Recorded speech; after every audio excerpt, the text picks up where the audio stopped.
Wahyu 2 ayat 18 sampai 29.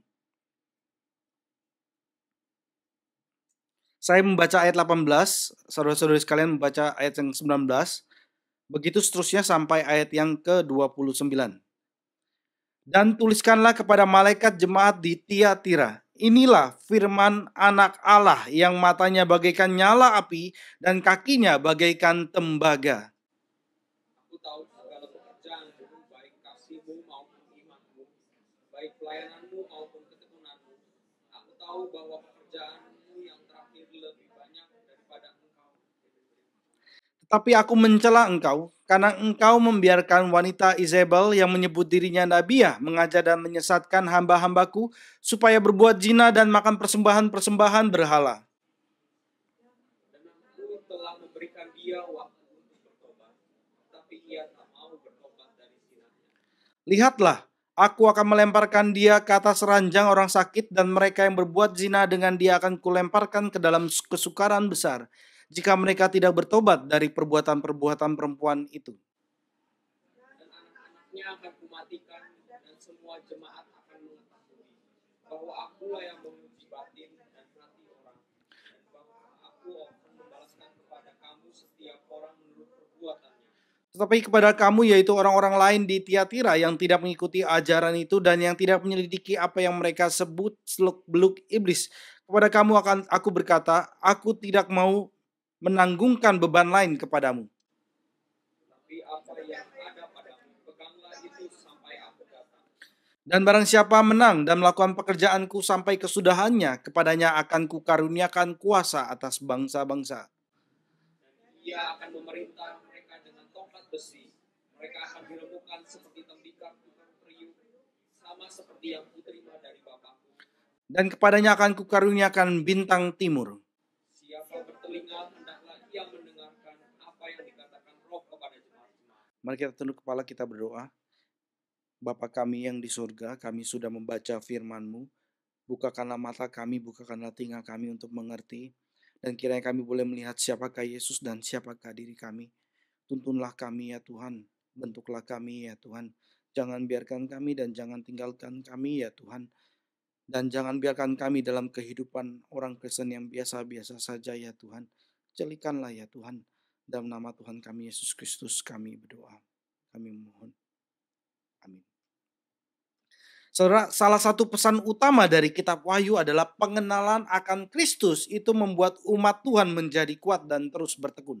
Sekali lagi saudara, salah satu pesan utama dari kitab Wahyu adalah pengenalan akan Kristus akan membuat umat Tuhan menjadi kuat dan terus bertekun.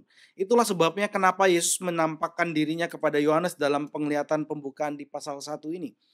Di pasal yang 1, Yohanes diperlihatkan Kristus dengan segala penampakannya, bersinar dalam kemuliaan ilahi dan mengenakan jabatan sebagai nabi, sebagai imam dan sebagai raja. Dan orang Kristen yang sejati mengenal Yesus dan Yesus juga mengenal dia. Sebaliknya, sebagaimana Yesus katakan, bukan setiap orang yang berseru kepadaku Tuhan, Tuhan akan masuk ke dalam kerajaan surga, melainkan dia yang melakukan kehendak Bapakku yang di surga. Pada hari terakhir banyak orang yang berseru kepadaku, Tuhan, Tuhan, bukankah kami bernubuat demi namamu dan mengusir setan demi namamu dan mengadakan banyak mukjizat demi namamu juga? Tuhan Yesus katakan, pada waktu itulah aku akan berterus terang kepada mereka dan berkata, aku tidak pernah mengenal kamu, enyalah daripadaku kamu sekalian pembuat kejahatan. Saudara, kita ketika datang ke gereja sebagian besar adalah orang Kristen ya, makanya kita datang ke gereja tiap-tiap minggu beribadah. Pertanyaannya, sudahkah saudara mengenal Yesus? Dan Yesus mengenal saudara. Saudara, kalau kita ke gereja tiap minggu, kita nggak kenal Yesus, bagaimana ya? Atau kita mungkin mengatasnamakan diri kita orang Kristen, tapi kemudian ditolak oleh Tuhan sendiri sebagaimana yang Yesus katakan. Sudahkah saudara mengenal Yesus? Dan Yesus mengenal saudara. Saudara, iman yang palsu dan yang mati adalah hasil dari tidak sungguh-sungguh mengenal dia. Sedangkan iman yang sejati dan taat mengalir dari pengenalan akan Yesus. Oleh sebab itu, kenapa pengenalan akan Yesus itu begitu-begitu penting? Saudara kalau belum pernah baca buku Knowing God daripada J.I. Packer, saudara bisa membaca buku itu, ada dalam bahasa Inggris tentunya. Bahasa Indonesia juga ada, dalam bahasa Jepang itu juga ada, saudara bisa cari di toko buku. Saudara, kepada jemaat Tiatira, Yesus menyatakan dirinya dengan cara yang sangat sulit diterima oleh banyak orang yang mengaku Kristen sebenarnya. Tapi justru hal ini yang seharusnya mendorong dan menginspirasi kita untuk hidup kudus dan setia. Perkataan Yesus keras. Tapi kiranya ini boleh mendorong saudara untuk hidup kudus dan setia sebagai gereja Tuhan. Dia gambarkan dirinya sebagai anak Allah di ayat 18. Anak Allah yang matanya bagaikan nyala api dan kakinya bagaikan tembaga yang membara. Ini di pasal 1 kita sudah lihat keseluruhannya, dan di sini kan dibagikan sedikit dari apa yang Yesus gambarkan tentang dirinya kepada 7 jemaat, dan itu dibagikan, dan Tiatira mendapatkan hal yang seperti ini. Matanya bagaikan nyala api dan kakinya bagaikan tembaga membara. Saudara, ini bicara apa ya? Ini bicara bahwa dia adalah Tuhan yang mengetahui segala sesuatu perbuatan kita. Bahkan apa yang ada dalam hati kita yang tersembunyi sekalipun dia tahu. Dia adalah Tuhan yang membenci segala dosa. Dia adalah Tuhan yang menghakimi orang-orang yang tidak mau bertobat. Tuhan enggak akan menghukum mereka yang tanpa ada tanpa ada kesempatan, saudara. Tuhan memberikan, dan itu akan menghakimi mereka. Pada akhirnya, Tuhan membenci dosa dan Tuhan menghakimi orang-orang yang tidak bertobat. Bahkan juga di dalam gerejanya, dan justru terlebih orang-orang yang di dalam gerejanya. Dan di sisi yang lain, dia juga menganugerahkan kemuliaan kepada mereka yang menang dalam namanya. Di seluruh pesan saudara kepada jemaat gereja-gereja ini, Yesus mengatakan bahwa dia mengetahui perbuatan baik umatnya. Jadi disampaikan ya, apa yang positif dari jemaat di Efesus, apa yang baik dari jemaat Smyrna, apa yang baik dari jemaat Pergamus, apa yang baik dari jemaat Tiatira, apa yang baik dari jemaat Sardis, apa yang baik dari jemaat Philadelphia, apa yang baik dari jemaat Laodikia, dan juga apa yang buruk Tuhan Yesus sampaikan kepada mereka, untuk mereka lihat, untuk mereka bertobat dan menjauhi dan datang kepada Tuhan. Saudara, meskipun saudara tidak diselamatkan karena perbuatan baik saudara, saudara yang diselamatkan Tuhan melakukan perbuatan baik dan berkenan kepada Tuhan. Itulah yang Yakobus dorongkan ya. Iman, tunjukkan imanmu dengan perbuatanmu. Orang yang tidak percaya tidak bisa melakukan perbuatan yang benar-benar baik. Karena semuanya dikutuk oleh adanya dosa yang belum diampuni.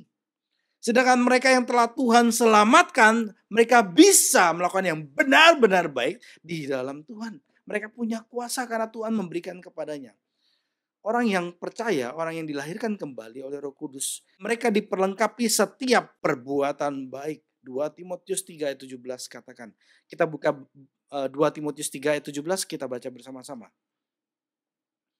2 Timotius 3 ayat 17.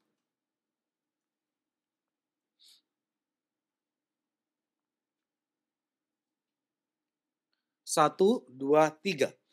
Dengan demikian, tiap-tiap manusia kepunyaan Allah diperlengkapi untuk setiap perbuatan baik. Jadi kita diselamatkan bukan untuk terus kemudian ditinggalkan dan kita menikmati surga dan selesai. Bukan, saudara. Kita diselamatkan untuk diperlengkapi dengan setiap perbuatan baik. Jangan menyepelekan perbuatan baik, saudara. Perbuatan baik itu penting. Oleh karena itu orang Kristen saudara harus mengabdikan diri kepada pekerjaan yang baik. Kita buka Matius 5 ayat 16 dan ini adalah ayat hafalan kita untuk minggu yang akan datang. Matius 5 ayat 16.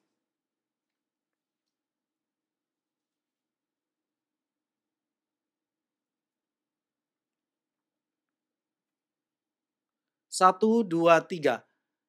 Matius 5 ayat 16, demikianlah hendaknya terangmu bercahaya di depan orang, supaya mereka melihat perbuatanmu yang baik dan memuliakan Bapamu yang di surga. Saudara, Yesus katakan, aku tahu segala pekerjaanmu kepada jemaat Tiatira. Baik kasihmu, baik imanmu, baik pelayananmu, baik ketekunanmu, Yesus katakan. Kasih, iman, pelayanan, ketekunan.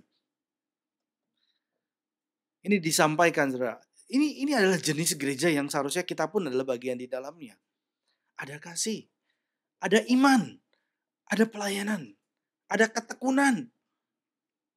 Saudara, jemaat Tiatira melakukan pekerjaan-pekerjaan yang dilakukan jemaat Efesus. Jemaat Efesus apa? Begitu giat, begitu bertekun. Tetapi jemaat Tiatira juga ada kasih yang telah hilang di jemaat Efesus. Ada kasih. Jemaat Pergamus, saudara, mentoleransi guru-guru palsu. Ada guru-guru palsu ini minggu lalu ya. Ada ajaran-ajaran yang sesat. Mereka mentoleransi, mereka membiarkan guru-guru palsu itu. Ini kebalikan dengan Efesus. Tetapi saudara, jemaat Tiatira mempertahankan iman. Jadi yang gak ada di Efesus ada di Tiatira. Yang gak ada di Pergamus ada di Tiatira. Dan jemaat Smyrna bagaimana? Mereka adalah jemaat yang di dalam penderitaan dan kesulitan dan mereka mati bagi Kristus. Mereka terus bersabar dan itu pun ada pada jemaat Tiatira. Bersabar dalam menanggung kesengsaraan. Saudara, di mana ada kasih, di situ akan ada pelayanan. Karena kecintaannya kepada gereja Tuhan. Karena kasih, saudara, kasih mendatangkan pelayanan. Kasih mendatangkan pelayanan. Dan di mana iman bertumbuh, di situ umat Allah akan dengan sabar bertekun. Ketika iman bertumbuh, di situ umat Allah akan dengan sabar bertekun. Yang sangat menonjol di Tiatira adalah jemaat terus bertumbuh secara rohani dan dalam perbuatan-perbuatan baik. Yesus berkata, pekerjaanmu yang kemudian melampaui pekerjaanmu yang dahulu. Di ayat yang ke-19 Tuhan Yesus katakan kepada jemaat Tiatira. Jemaat Tiatira benar-benar ya saudara memberikan teladan yang baik bagi kita saat ini. Dan salah satu hal yang membuat kekristenan itu begitu menarik adalah kita dipanggil untuk terus bertumbuh dalam kasih karunia dan pengenalan kita akan Kristus. Bertumbuh dalam kekudusan kita. Tapi kalau misalnya gereja meninggalkan ini, maka ya sia-sialah menjadi gereja. Sekali lagi ya, salah satu hal yang membuat kekristenan begitu menarik adalah kita dipanggil untuk terus bertumbuh dalam kasih karunia dan pengenalan akan Kristus. Bertumbuh dalam kekudusan kita. Bertumbuh dalam kasih kita kepada orang lain dan dalam perbuatan baik kita. John Stott mengatakan, jemaat di Tiatira memahami bahwa kehidupan Kristen adalah kehidupan yang bertumbuh. Kehidupan yang maju. Kehidupan yang berkembang. Dan kalau kita mengerti hal ini, maka setiap kita harus berdoa agar perbuatan-perbuatan kita yang terakhir ini, yang kemudian, yang belakang ini, haruslah melebihi perbuatan kita yang pertama.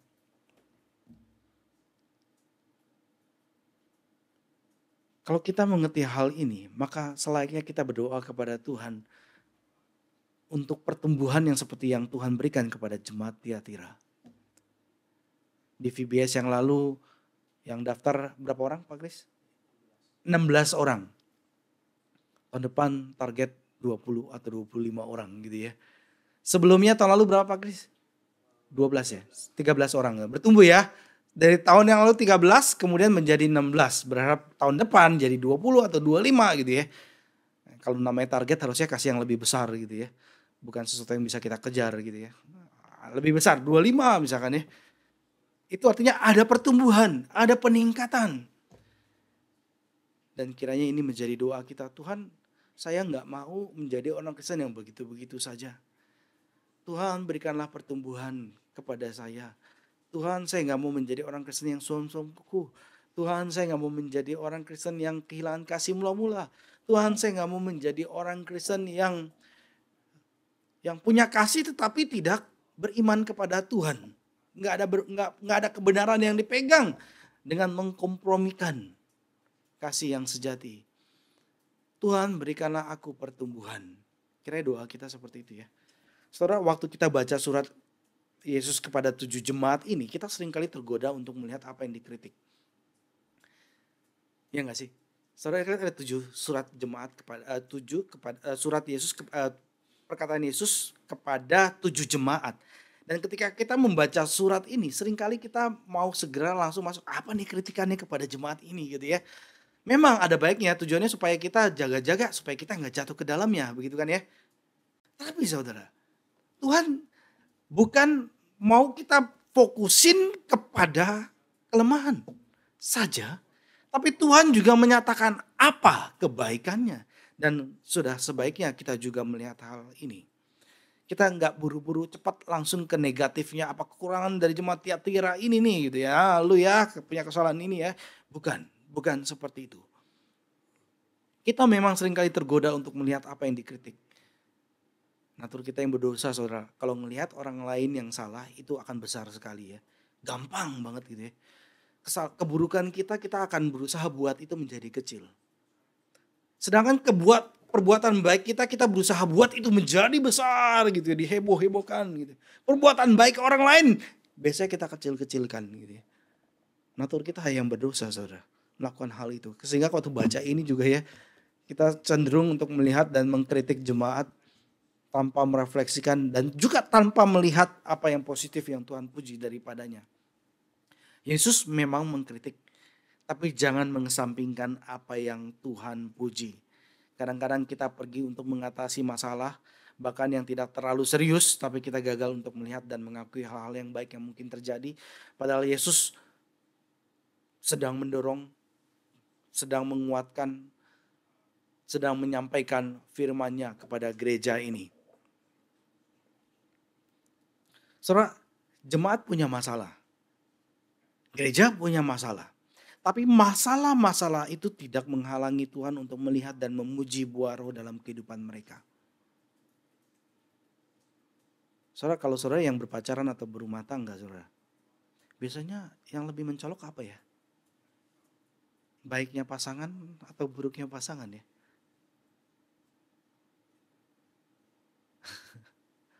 Gak berani berkata. Jemaat punya masalah. Gereja punya masalah, tapi masalah-masalah itu tidak menghalangi Tuhan untuk melihat dan memuji buah roh dalam kehidupan mereka. Ketika saudara berurusan dengan orang-orang yang perlu dikoreksi, saudara ketemu orang, pasti ada yang saudara koreksi. Nggak mungkin saudara nggak koreksi kan ya. Kalau saudara terus bermain polite, maka nggak ada perbaikan, nggak ada perkembangan. Maka akan membangun sesuatu yang sekedar topeng. Tapi ketika saudara berurusan dengan orang lain dengan jujur, dengan tulus, berurusan dengan orang yang perlu dikoreksi, akan lebih baik saudara memperhatikan juga memang ada kelemahan mereka, tapi saudara perlu juga memperhatikan kekuatan-kekuatan mereka dan memuji kebaikan-kebaikan mereka. Kadang karena keburukan itu membuat kita enggak lagi melihat kebaikan. Tetapi Tuhan Yesus memuji kebaikan jemaat Tiatira. Dengan cara ini saudara, maka saudara bisa membuka pintu bagi pesan yang lebih sulit yang mungkin akan lebih mudah mereka terima. Dengan demikian, ini membuka pintu bagi pesan yang lebih sulit yang mungkin akan lebih mudah mereka terima. Kita cenderung gagal untuk lihat apa yang baik dan seringkali condong melihat apa yang buruk. Tetapi Yesus yang maha tahu saudara. Dia tahu sampai kedalaman yang paling dalam. Matanya yang bernyala saudara. Tahu di lubuk yang paling dalam, kedalaman Palung Mariana paling dalam pun gitu ya. Tuhan tahu saudara apa yang ada di dalam hati kita. Dia tahu apa yang ada pada jemaat atau seseorang sampai kedalaman yang paling dalam sekalipun yang dimana orang lain pun tidak tahu. Tetapi adalah hal yang indah. Dia peduli dan menghargai semua hal yang baik yang terjadi dalam hidup kita sebagai umatnya. Ternyata hati Tuhan kita lebih luas daripada hatinya kita. Hati Tuhan lebih luas. Meskipun pada awalnya saudara ada kesan yang baik tentang Tiatira. Tapi enggak stop di sana ya. Tuhan Yesus, Dia adalah Tuhan, tentu Tuhan yang jujur, Tuhan yang tentu memang Tuhan yang benar, Tuhan yang sejati. Ada masalah yang sangat serius dan Tuhan sampaikan itu kepada jemaat Tiatira. Untuk kasih, iman, pelayanan, dan ketekunan mereka dipuji. Tapi mengenai kekudusan tidak ada pujian kepada mereka. Dan ini adalah masalah yang sangat diperhatikan oleh Yesus. Bicara kekudusan, firman Tuhan bicara sangat tegas dan panjang lebar. Tidak ada karakter Tuhan yang diulang 3 kali selain kekudusan. Suci, suci, suci. Tidak ada yang diulang sampai 3 kali, saudara. Dari awal sampai akhir kitab suci juga membicarakan siapa Tuhan. Ini adalah Tuhan yang kudus, yang berbeda dengan Tuhan-Tuhan yang lain. Dan ini adalah masalah yang diperhatikan oleh Yesus, sehingga ketika Yesus menegur jemaat Tiatira ini, dari antara 7 suratnya, surat Tiatira ini adalah surat yang paling panjang. Tegurannya paling panjang. Yesus memperingati mereka, Yesus menegur mereka. Dan ini menjadi surat yang terpanjang dari ke-7 suratnya. Saudara, di tulisan orang Ibrani itu ada yang namanya kiasem. Saudara pernah dengar ya? Kiasem. Kiasem itu biasa pakai huruf X kayak begitu ya. Jadi kayak, ini ada 7 surat. Ini ada 7 kan ya? 7 surat kepada jemaat gereja. Jadi yang ke-1 sampai ke-7 itu ada kemiripan. Jadi kalau 1 itu misalkan A, yang ke-7-nya ini A aksen gitu ya. Ada kemiripan gitu ya.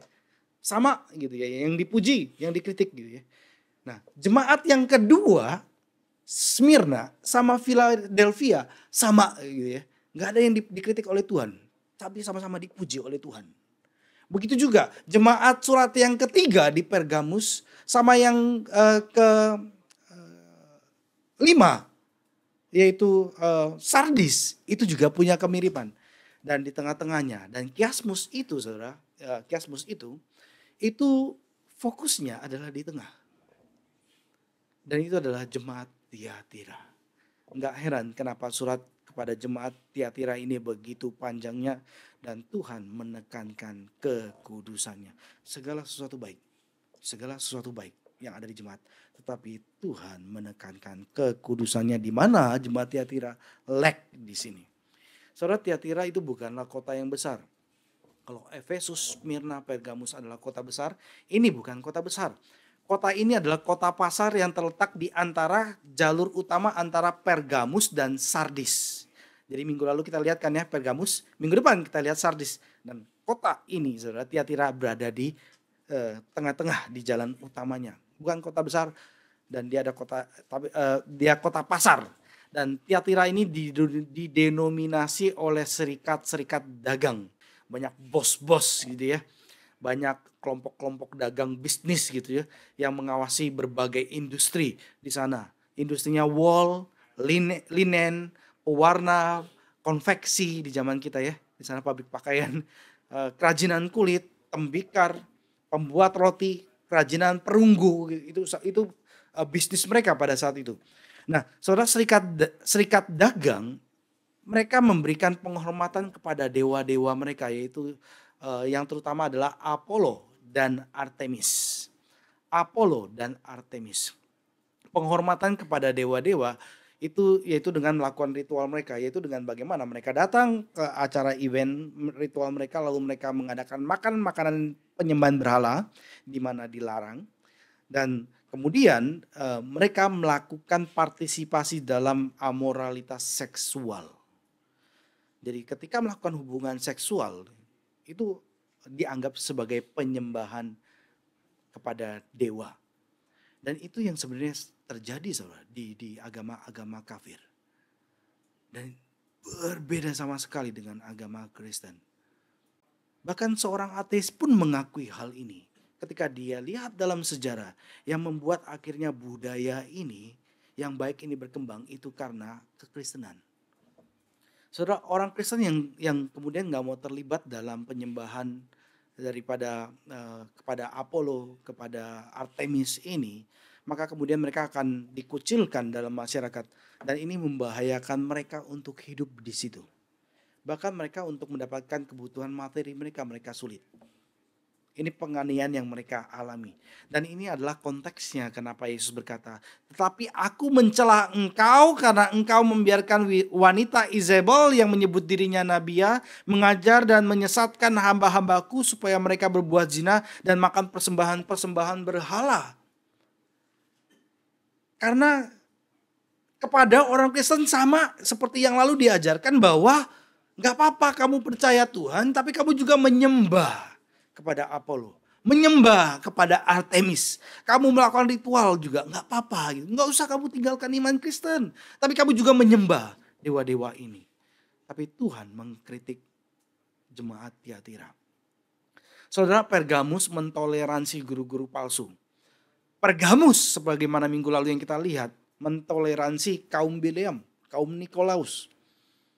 Dia di Tiatira ini saudara ada seorang wanita yang membujuk jemaat sebagaimana wanita jahat yang sangat terkenal di perjanjian lama. Namanya Isabel. Isabel dalam perjanjian lama dia bawa ala-ala palsunya masuk ke dalam Israel dengan harapan ketika orang Israel menyembah ala-ala palsu ini dengan ritual pelacurannya, maka mereka mendapatkan kemakmuran ekonomi, mendapatkan tanah gitu. Hujan diberikan gitu ya. Tanahnya kemudian subur. Maka rahim-rahim juga menjadi subur. Maka Tuhan hukumnya gimana waktu itu? Kekeringan selama bertahun-tahun lewat Nabi Elia. Nggak ada hujan di zamannya Ahab itu. Dan Tuhan menghukum saudara dengan cara yang sama kepada jemaat Tiatira. Isabel yang pertama melakukan hal ini. Dan kemudian saudara, hal ini menyapu umat Allah. Menyapu umat Allah, menarik mereka dari menyembah Yahweh, Tuhan yang sejati, dan kemudian menyembah Baal dan Asyera. Maka sebab oleh itu Elia kemudian dipakai Tuhan untuk melawan penyembah-penyembah, melawan dewa-dewa palsu itu kemudian.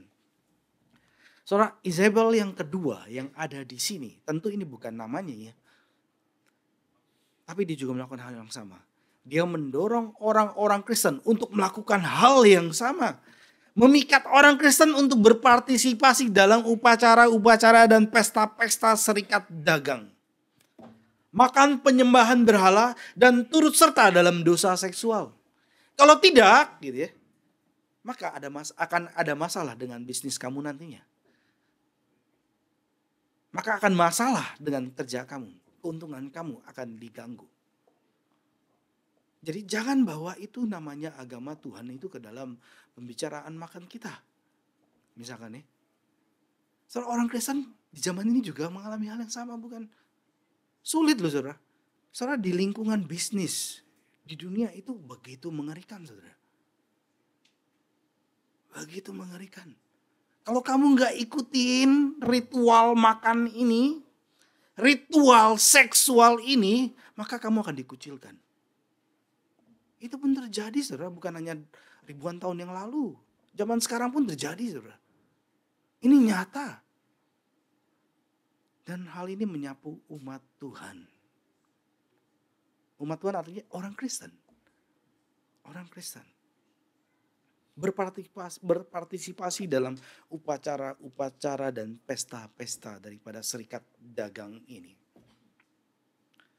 Saudara, iblis melancarkan berbagai macam serangannya kepada gereja. Wahyu menyebutkan binatang buas muncul dari laut yang melambangkan penganiayaan pemerintahan. Dari pemerintah ada penganiayaan, itu muncul dari laut. Dan kemudian ada binatang yang kedua, yaitu binatang buas dari bumi, dari darat, yang membawa ajaran palsu di dalam gereja.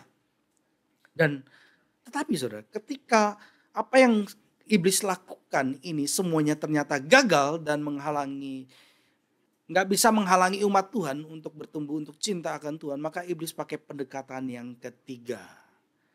Pendekatan yang ketiga itu apa saudara?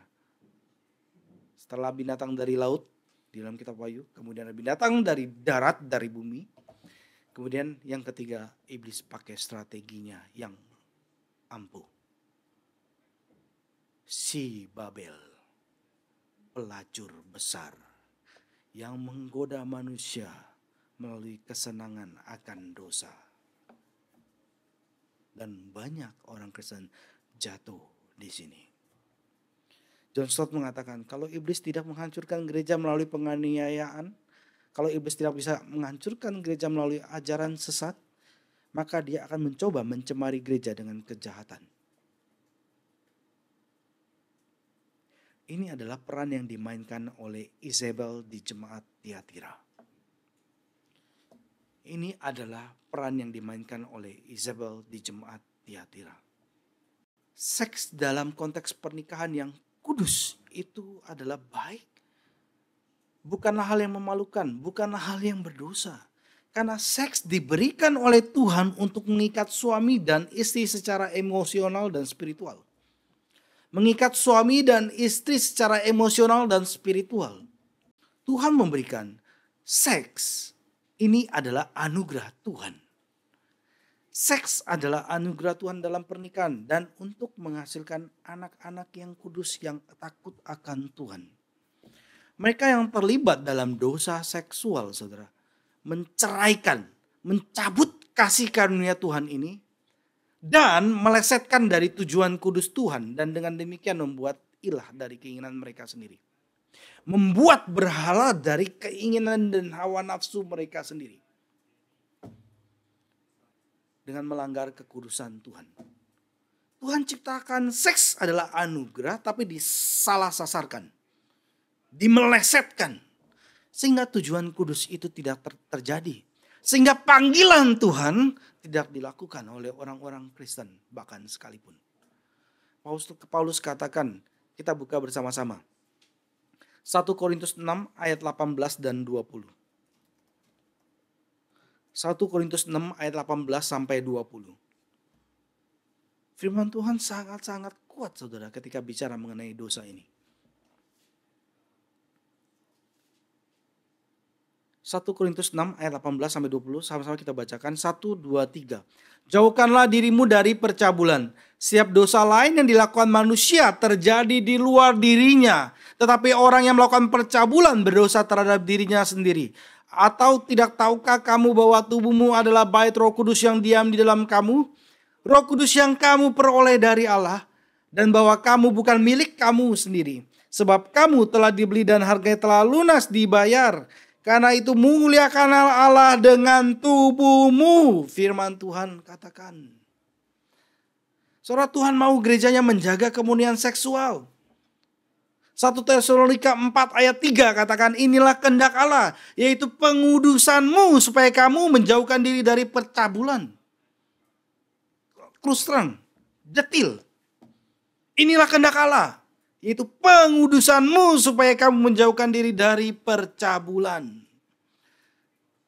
Jelaslah saudara, teguran Yesus perlu didengar juga oleh orang-orang Kristen saat ini. Saudara, kita hidup di zaman yang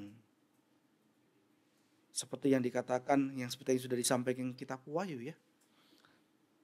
Orang semakin gak malu akan keberdosaannya dan itu menyuarakannya gitu ya. Bahkan bicara mengenai kesucian Tuhan, orang akan malu gitu ya. Datang ke zaman ini. Sebagaimana seperti zamannya Nuh akan datang kembali zaman yang seperti itu saudara. Bahkan yang lebih mengerikan. Bahkan dosa itu disuarakan saudara. Ini kayak orang gitu ya. Orang yang belum kecanduan narkoba, belum pernah cobain itu apa namanya marijuana gitu ya. Obat ekstasi segala macam gitu ya. Oh kamu gak pernah ya? Waduh kasihan sekali kamu. Kira-kira kayak begitu ya saudara. Sebenarnya yang perlu dikasihani siapa? Terbalik saudara. Tapi kita hidup dalam dunia yang seperti ini. Bolak-balik semuanya. Dan jelaslah teguran Yesus ini perlu didengar juga oleh orang-orang Kristen saat ini. Sebuah majalah Kristen di Amerika melakukan survei di tahun 2011. Apalagi tahun 2023. 12 tahun sudah berlalu. Dan ini lebih parah saudara. Karena ini semakin disebarkan lewat film-film, drama, serial. Saudara nonton di Netflix, nonton di Amazon Prime, nonton di film-film Hollywood yang di layar lebar sekalipun saudara. Ini semua menyuarakan hal ini saudara. Menyuarakan justru orang yang berbeda dengan dunia. Harusnya malu. Justru kami gak malu gitu.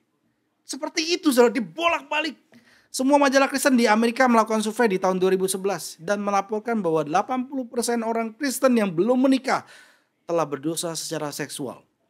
2/3 dari orang Kristen yang belum menikah yang berusia antara 18 hingga 29 tahun pernah terlibat dalam hubungan seksual dalam tahun sebelumnya. Orang Kristen yang mengaku Kristen juga terlibat dalam dosa aborsi. Ini di Amerika, saudara. Mengerikan.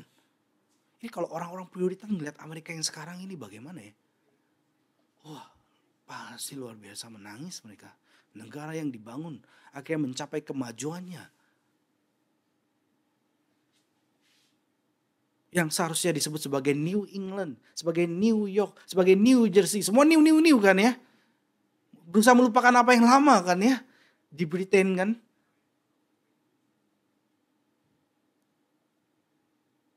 Tapi kebobrokan yang lebih besar terjadi, saudara. Orang Kristen yang mengaku Kristen justru terlibat dalam dosa-dosa seksual. Penelitian menunjukkan bahwa 37% wanita yang melakukan aborsi adalah orang Kristen Protestan. 37%. 28% beragama Katolik. Artinya begitu besar. Dan alasan dari dosa ini, kenapa mereka melakukan dosa ini, itu dituliskan dalam judul artikel ini. Yaitu hampir semua orang melakukannya. Hampir semua orang melakukannya. Lalu survei ini dikasih tahu berapa persen. Saudara, Tuhan adalah Tuhan yang kudus. Tuhan yang membenci semua dosa. Dan terutama dosa seksual. Dan dia bukan hanya membenci dosa tetapi dia menghukum. Orang Kristen mungkin gak gampang terima gambaran Yesus dalam surat Tiatira ini ya. Siapa sih yang mau datang ke gereja kalau mendengar hukuman Tuhan? Siapa sih orang yang mau datang kepada Tuhan kalau mendengar apa yang Tuhan katakan dalam Tiatira ini? Saudara, apa yang Tuhan katakan dalam Tiatira itu mengerikan, saudara. Orang Kristen gak mungkin gampang terima gambaran Yesus ini. Dengan nyala api, dengan kakinya yang tembaga yang membara, yang menjejaki, melangkahi.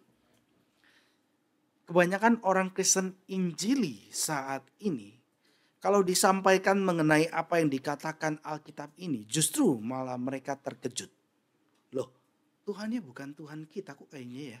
Yesus ya kok berbeda ya. Padahal inilah Yesus yang dikatakan dalam Alkitab. Saudara tahu, Yesus bukan hanya membenci dosa, tapi juga memerintahkan disiplin gereja.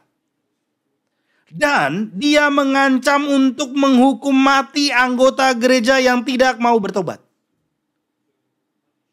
Saudara terkejut? Saudara menyangkal? Saudara kaget? Sebagian besar kaum Injili akan terkejut dengan gambaran Yesus yang demikian. Tapi inilah yang dinyatakan Yesus. Bukan saya yang katakan. Yesus sendiri yang katakan. Mari kita lihat di ayat yang ke-22 dan 23. Wahyu 2 ayat 22 dan 23. Apa hukuman yang Tuhan berikan?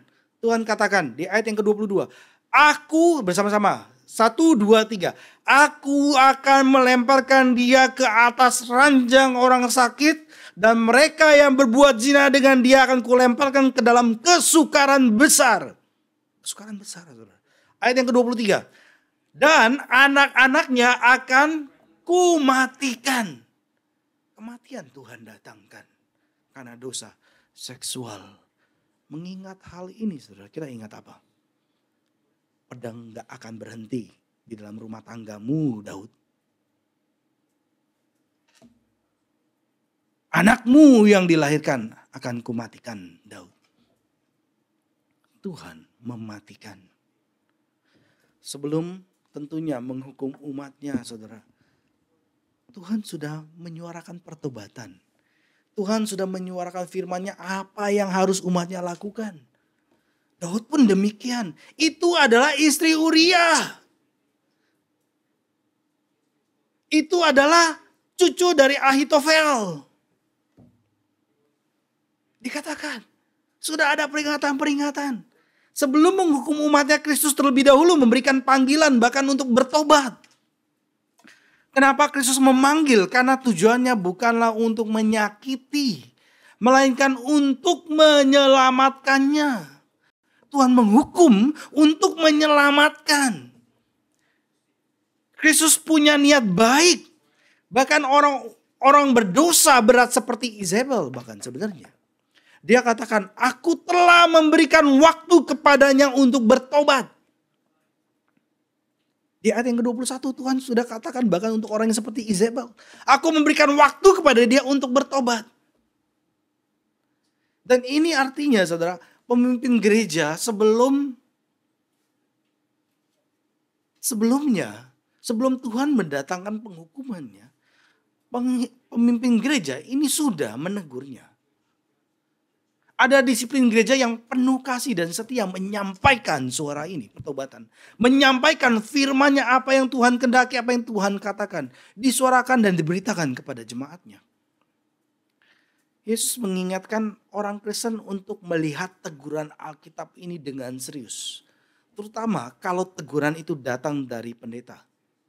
Ketika teguran ini datang dari penatua gereja yang setia yang takut akan Tuhan. Yesus katakan, tetapi ia menolak untuk bertobat dari percabulannya. Ini semua ditulis saudara di jemaat Tiatira. Kita jangan ambil pil-pil Alkitab yang baik, kemudian yang nggak baik, yang sebenarnya penting buat kita kemudian singkirkan. Saudara.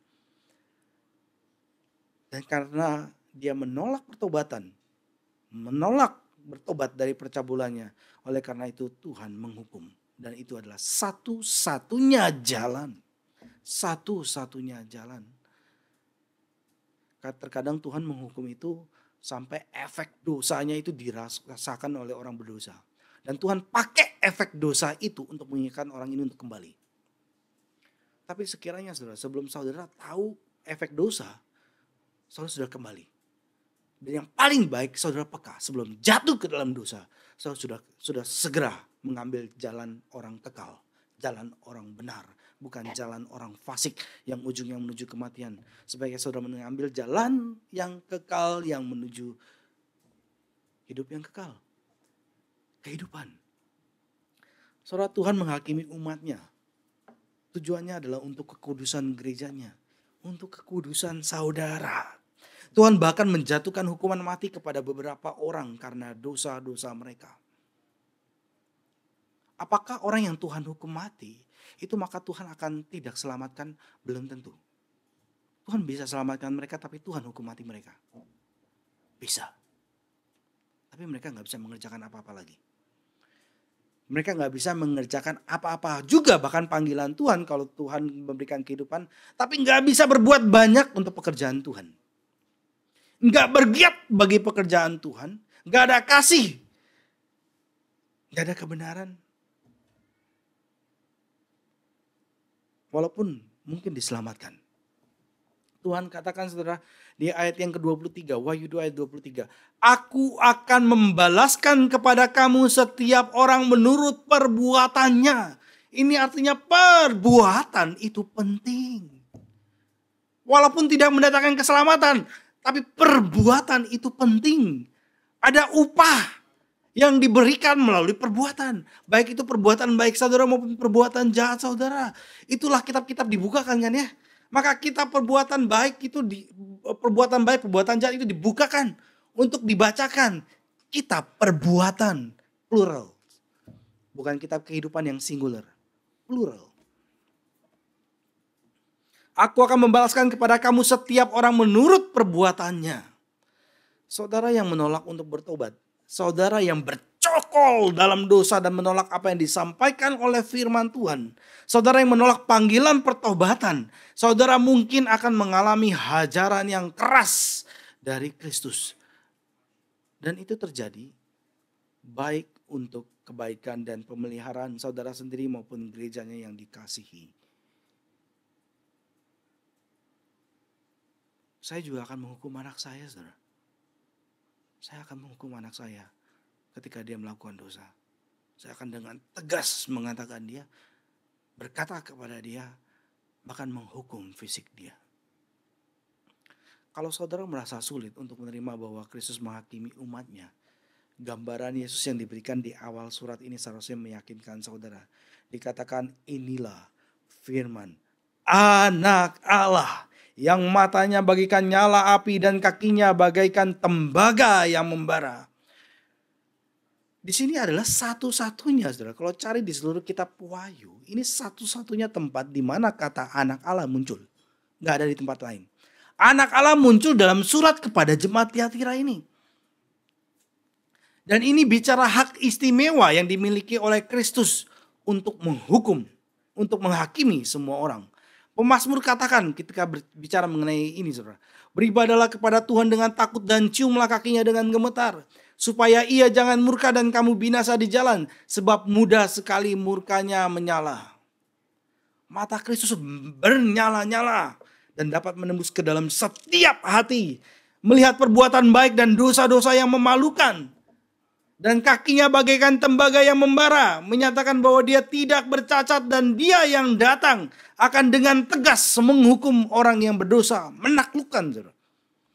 Jikalau orang-orang percaya di Tiatira telah melupakan kebenaran-kebenaran tentang Yesus ini, dia melupakan gambaran Yesus yang sudah diperlihatkan kepada mereka, maka penghakimannya terhadap mereka yang berdosa akan mengingatkan mereka bahwa Yesus bukanlah tuan tanah yang tidak hadir. Mereka boleh takut pada cuang-tau, pada bos-bos gitu ya. Tapi ini akan mengingatkan mereka bahwa Yesus bukanlah tuan tanah yang tidak hadir. Yesus hadir. Yesus adalah penguasa yang berdaulat atas kerajaannya. Yesus berkata mengenai penghakimannya. Semua jemaat akan mengetahui bahwa akulah yang menyelidiki batin dan hati. Dan aku akan membalaskan kepadamu masing-masing menurut perbuatanmu. Ini sejalan gambaran yang Yesus nyatakan. Mata yang bernyala, kakinya yang membara, kakinya tembaga yang membara, saudara.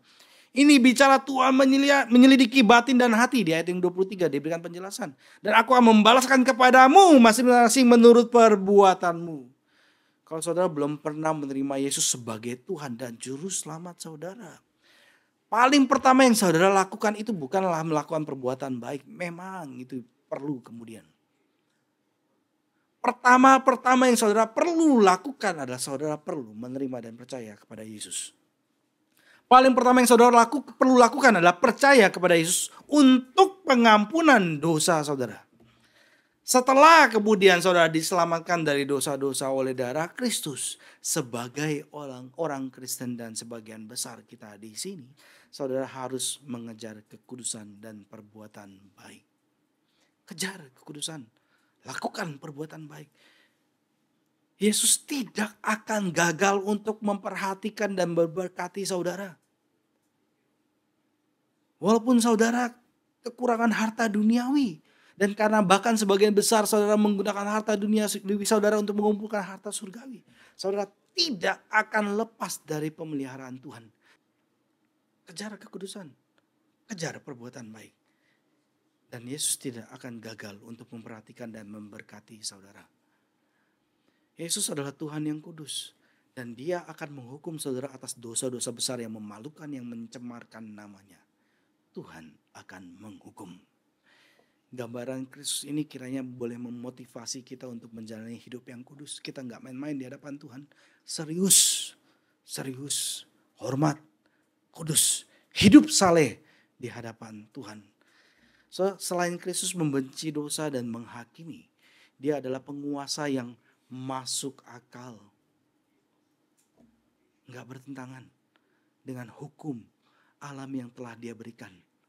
Dan juga hukum logik yang ada. Dia adalah penguasa yang masuk akal dan lembut. Yang penuh kasih. Memberikan kemuliaan kepada mereka yang menang dalam namanya. Kelembutan Kristus terlihat dalam perkataannya kepada mereka yang tidak mengambil bagian dalam dosa-dosa Izebel. Ayat ke-24 dan ayat 25 kita baca bersama-sama. Wahyu 2 ayat 24 dan 25. 1, 2, 3.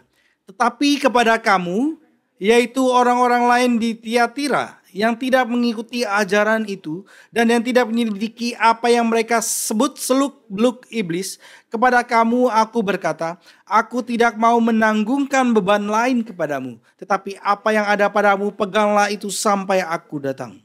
Saudara gak boleh mencoba masuk ke dalam pengetahuan esoterik atau tingkat kerohanian yang lebih tinggi daripada yang diajarkan dalam Alkitab. Saudara harus pegang teguh pada apa yang telah Kristus nyatakan kepada kita dengan jelas dalam Alkitab. Alkitab diberikan kepada kita, tentu dengan konteksnya, kita perlu mengerti itu dengan konteksnya. Dan itu jelas bagi umat Tuhan. Jelas dinyatakan kepada kita. Dan beban Kristus itu tidak berat. Yesus katakan, kuk yang kupasang itu enak. Dan bebanku pun ringan. Saudara, orang percaya harus hidup menurut standar firman Tuhan yang telah diwahyukan. Dan tidak lebih daripada itu. Dan tidak kurang daripada itu. Kadang ada orang Kristen ya, yang berusaha lebih hidup daripada firman Tuhan ya. Lebih strict, lebih asketis. Dengan kehidupan yang tingkat kerohanian yang lebih spiritual ya, daripada orang Kristen yang lainnya. Atau yang benar-benar antinomian. Benar-benar sama sekali tidak memperhatikan apa yang firman Tuhan katakan. Saudara, orang percaya perlu hidup menurut standar firman yang telah Tuhan wahyukan.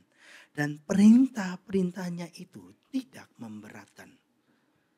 Ringan, Tuhan Yesus katakan. Coba saudara jalankan perintah Tuhan untuk tidak sentuh narkoba. Sama saudara coba jalankan itu, saudara sentuh itu narkoba. Mana yang lebih berat? Mana yang lebih berat? Saudara yang pernah punya pengalaman sentuh itu narkoba, tahu bahwa firman Tuhan ini benar. Ketika dia bertobat ya. Saudara, ada seorang remaja, dia diajak mamanya ke NRITC. Dan dia waktu muda ini dia gak suka. Kesel banget. Kenapa kok mamanya suruh dia ke NRITC? Lalu kemudian dia harus kuliah, dia dikirim ke Amerika. Kemudian kehidupannya kacau. Itu banyak, gak satu, banyak. Saudara. Ada yang hidupnya kebut-kebutan gitu ya. Ada yang kemudian sentuh narkoba. Bahkan yang pernah ikut NRITC. Dia coba itu sentuh narkoba. Yang dimulai dari teman-temannya gitu ya. Dengan seduce, dengan ajakan mereka gitu ya. Dengan cara berbagai caranya. Dan akhirnya jatuh di situ. Hampir mati. Hampir kehilangan nyawa. Tapi ketika dia hampir kehilangan nyawa karena efek dosa ini. Kemudian dia teringat akan Tuhan. Yang pernah diajarkan di NRITC. Kemudian di situ dia menangis, dia berdoa, minta Tuhan tolong lepaskan daripada itu semua. Tuhan lepaskan. Bersyukur Tuhan lepaskan. Dan ketika Tuhan lepaskan, kemudian dia ingat dan dia gak mau nyentuh lagi. Gak mau nyentuh itu narkoba. Dan Tuhan Yesus sudah katakan, bebanku ini ringan. Perintahku ini ringan. Kamu lakukan ini ringan. Kalau kamu gak lakukan, wah berat. Beratnya luar biasa saudara. Apa taruhannya? Nyawa saudara. Kalau saudara gak kehilangan keselamatan pun saudara. Hidup saudara dalam dunia ini begitu sengsara. Sengsara karena dosa. Bukan karena nama Tuhan. Perintah-perintahnya tidak memberatkan. Dan jauh dari kesan memberatkan. Justru Yesus bermurah hati. Dia bermurah hati. Melebihi semua harapan kita yang pernah kita bahkan bayangkan saudara. Penderitaan kita yang ringan ini gak sebanding dengan kemuliaan kekal yang akan Tuhan berikan kepada kita. Dia menjanjikan berkat bagi mereka yang bertekun dalam iman dan taat. Di ayat yang ke-26 dan 27. Yesus katakan. Dan barang siapa menang dan melakukan pekerjaanku sampai kesudahannya, kepadanya akan kukaruniakan kuasa atas bangsa-bangsa dan ia akan memerintah mereka dengan tongkat besi. Mereka akan diremukan seperti tembakar tukang periuk, sama seperti yang kuterima dari Bapakku. Bagi mereka yang menang, mereka akan berpartisipasi dalam pemerintahan Kristus. Dan itu sudah dilatih dalam dunia ini. Sudah dilatih dalam dunia ini. Bagi mereka yang menang, mereka akan berpartisipasi dalam pemerintahan Kristus. Dan bagi mereka yang menang, Yesus akan mengaruniakan mereka kemampuan untuk mengembalakan kawanan dombanya dengan setia. Menggunakan tongkat untuk melindungi mereka dari orang-orang yang mencelakakan mereka. Saudara, dikatakan kuasa atas bangsa-bangsa akan diberikan kepadamu bagi mereka yang menang ya. Dan ini dilaksanakan melalui amanat agung. Ketika orang-orang Kristen pergi ke seluruh dunia. Dengan Injil membawa orang lain kepada Kristus. Saudara, para hamba yang setia diberi kuasa untuk mengembalakan. Para hamba Tuhan yang setia diberikan kuasa untuk memerintah secara rohani dan membela orang-orang percaya lainnya. Para pemimpin gereja yang setia akan dimampukan untuk memimpin gereja dengan cara-cara yang saleh, dengan cara-cara yang kudus, yang menuntun domba-domba Kristus ke jalan kebenaran. Ke jalan kebenaran, jalan menuju hidup, bukan jalan menuju kematian. Dan para pemimpin akan menggunakan senjata rohani untuk melindungi mereka dari segala sumber ketakutan. Justru melindungi mereka dari sumber segala ketakutan. Dengan tongkatnya. Orang tua Kristen yang setia dan kudus akan memimpin anak-anak mereka di jalan yang benar menuju keselamatan. Pria dan wanita Kristen akan punya kuasa untuk memberikan pengaruh yang baik di tempat kerja. Membawa orang lain kepada Kristus dan menolong mereka bertumbuh dalam kesalehan. Saudara yang besar dalam kalangan Kristen. Saudara, apalagi saudara orang tuanya adalah orang yang takut akan Tuhan. Saudara, anugerah besar Tuhan berikan kepada saudara. Saudara ada teladan hidup yang baik. Orang tua yang saleh, yang takut akan Tuhan. Apa sih yang diingini oleh orang tua? Anaknya takut akan Tuhan.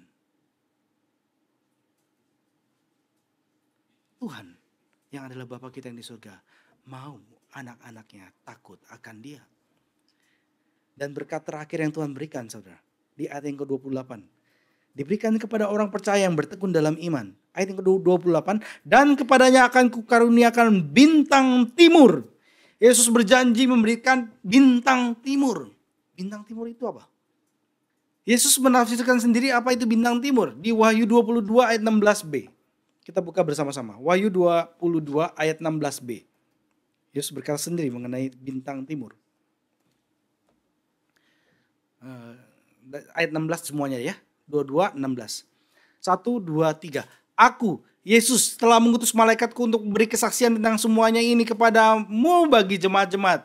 Aku adalah Tunas, yaitu keturunan Daud, bintang timur yang gilang gemilang. Yesus berjanji memberikan dirinya sendiri kepada kita, saudara. Terang yang bersinar terang untuk mengusir segala kegelapan. Sebagai berkat, sebagai hadiah yang paling berharga bagi umatnya yang setia. Saudara, surga kalau nggak ada Kristus, saudara, itu bukan surga. Di mana tempat di mana Kristus berada, itu surga. Yesus adalah Tunas, yaitu keturunan Daud. Bintang timur yang gilang gemilang. Dan Tuhan memberikan dirinya sendiri kepada saudara. Bersama dengan dirinya sendiri, dia berjanji bahwa kita akan masuk ke dalam cahaya kemuliaan yang bersinar terang. Dan orang-orang Kristen diberi kuasa untuk bercahaya sebagai terang di dunia ini. Sebagai anak-anak Allah yang tidak bercacat di tengah-tengah angkatan yang bengkok dan sesat. Yang berpegang teguh pada firman kehidupan. Kita buka Filipi 2 ayat 15 sampai 16, kita baca. Filipi 2 ayat 15 sampai 16. Filipi 2 ayat 15 sampai 16. 1, 2, 3. Supaya kamu tiada beraib dan tiada bernoda, sebagai anak-anak Allah yang tidak bercela di tengah-tengah angkatan yang bengkok hatinya dan yang sesat ini, sehingga kamu bercahaya di antara mereka seperti bintang-bintang di dunia, sambil berpegang pada firman kehidupan, agar aku dapat bermegah pada hari Kristus, bahwa aku tidak percuma berlomba, tidak percuma bersusah-susah. Kiranya terang Kristus dalam kehidupan kudus orang Kristen yang setia di berbagai tempat di dunia ini bersinar terang, termasuk saudara, kiranya Tuhan boleh pakai gereja ini. Dan ketika pagi hari kebangkitan tiba, maka terang Kristus dan umatnya akan bersinar dengan kemuliaan yang hampir tidak dapat kita pahami saat ini. Dan Daniel 12 ayat 3 katakan, dan orang-orang bijaksana akan bercahaya seperti cahaya cakrawala, dan yang telah menuntun banyak orang kepada kebenaran seperti bintang-bintang, tetap untuk selama-lamanya. Kuduskanlah Tuhan dan kuduskanlah dirimu. Sekali lagi saudara, kuduskanlah Tuhan sebagai satu-satunya Tuhan. Tuhan saudara, tidak ada yang lain. Dan kuduskanlah dirimu dan jadilah terang. Hendaklah terangmu bercahaya di depan orang, supaya mereka melihat perbuatanmu yang baik dan memuliakan Bapamu yang di surga. Mari kita tunduk kepala, kita berdoa. Minta Pak Kris pimpin kita dalam doa. Tuhan, kami boleh mendengar teguran-Mu pada hari ini ya Tuhan. Dan kami bersyukur untuk itu. Ya Bapa, kami memohon anugerah dan belas kasihan-Mu. Biarlah kami tidak menghindarkan diri kami daripada teguran, daripada disiplin yang Tuhan akan berikan kepada kami. Oleh karena dosa-dosa kami yang begitu berat, sekalipun itu begitu menyakitkan, tetapi kami percaya Tuhan, karena kami mendengar di dalam firman-Mu, bahwa Engkau memberikan disiplin itu bukan untuk menghancurkan kami, tetapi untuk menyelamatkan kami.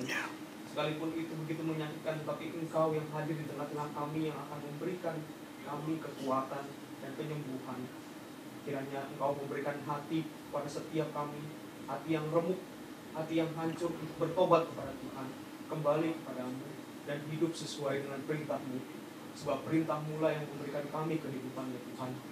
Biarlah melalui hidup yang kudus di hadapan Tuhan dan mempertuhankan Engkau di dalam hidup kami, kami boleh bercahaya, kami boleh menjadi kesaksian di tengah-tengah dunia yang begitu gelap ini, dan membawa setiap orang untuk percaya kepada Kristus satu-satunya juru selamat kami.